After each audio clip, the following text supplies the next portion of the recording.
Dans le monde, une personne sur 4 consomme des plantes médicinales chinoises. Un commerce de 100 milliards d'euros, dont Hong Kong est la plaque tournante. Dernièrement, un nouveau produit a conquis le marché. Son nom, Cordyceps sinensis. D'après les médecins traditionnels chinois, il aurait d'innombrables vertus, grâce à ses effets bénéfiques aussi bien sur le cœur, les reins ou les poumons. Ce composé est issu d'une rencontre mystérieuse entre un champignon et un animal qui ne se produit que dans une seule région du monde.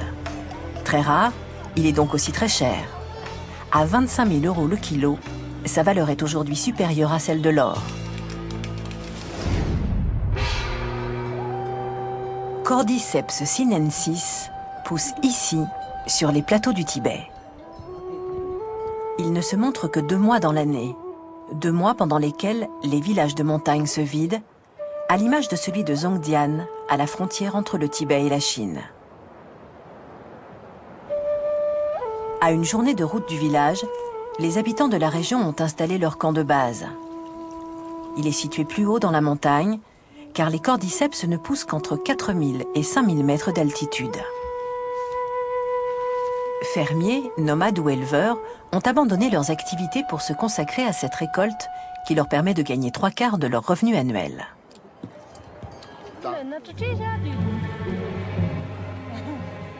La journée du cueilleur se passe au ras du sol. Position indispensable pour trouver l'objet de leur quête, une tige qui sort seulement de 2 cm hors du sol.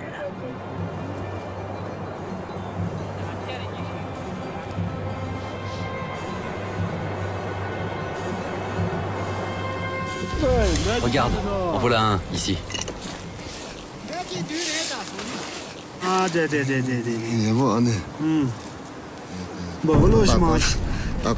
oui, attention, il est fragile. Regarde bien, il y en a peut-être un autre.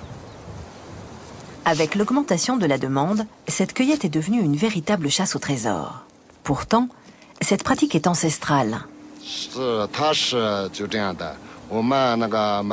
Bien avant que nous ne fassions partie de la Chine, nous, les Tibétains, on cueillait et on consommait déjà le cordyceps, et bien d'autres plantes d'ailleurs. Bien avant qu'il n'y ait des hôpitaux et des dispensaires. Lorsque nous sommes malades, nous en prenons et c'est ainsi que nous guérissons. On peut le faire mijoter dans la soupe de poulet ou dans un plat de porc. Ou bien encore ceux qui boivent le font macérer dans de l'alcool.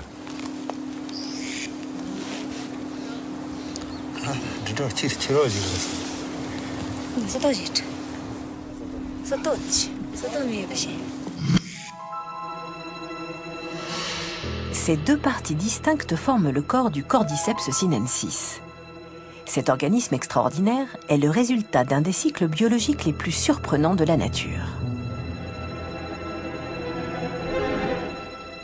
C'est une alchimie entre un champignon, ce fin tube noir à une extrémité, et une chenille pour le reste du corps.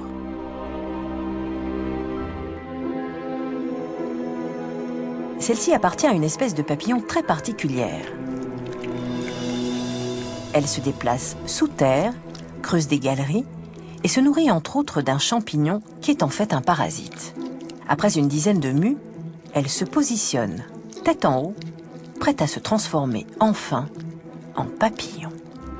Mais au printemps, alors que la chenille s'apprête à vivre sa métamorphose, le champignon profite d'une température plus douce et d'un peu de pluie pour se développer et tuer la malheureuse chenille. Il pousse ensuite vers la surface à la recherche de chaleur.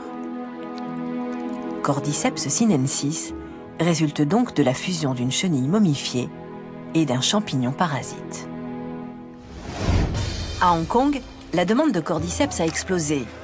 La rareté du produit affole les marchés et il se revend aujourd'hui 10 fois plus cher que le célèbre ginseng. Son pouvoir de guérison semble faire l'unanimité chez les médecins traditionnels chinois.